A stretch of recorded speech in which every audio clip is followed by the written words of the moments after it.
Hello, welcome to my week 4 video post for my patent engineering YouTube blog.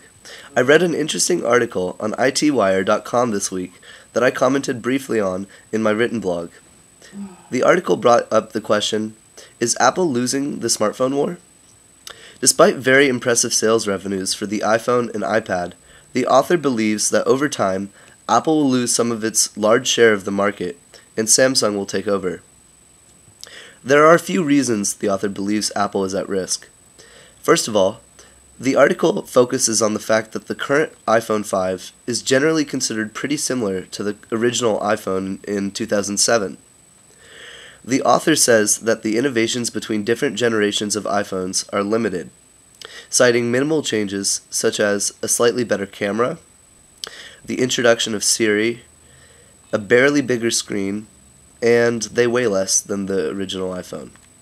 Secondly, Apple's interface pretty much forces you to accept the iOS programming they provide you with, and if you want to go outside the boundaries of what Apple intended you to do with your phone, you have to jailbreak it, whereas Android phones are more flexible if you want to experiment a little with your phone.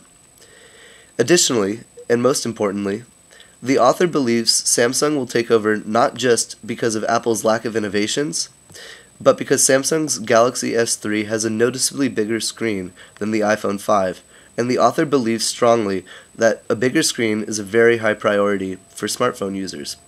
Because many smartphone users are searching the web, reading articles, and watching videos, the bigger the screen, the better, from a smartphone consumer's point of view.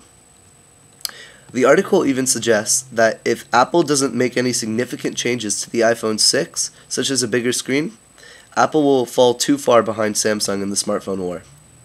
Lastly, Apple still charges what is considered a very high premium for the iPhone, and that worked in 2007 when the market didn't have any other competitors. But now, 6 years later, in 2013, there's a diverse selection available to the smartphone consumer, with companies like Samsung, Google and Motorola, HTC, etc. So Apple can't really get away with charging that much, according to the article. This article is pretty interesting and brought up some good points.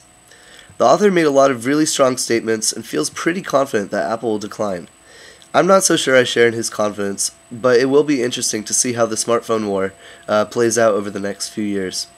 And I'm excited to continue following the progression of the patent war, in particular, that is going on within the industry. Thanks so much for tuning in.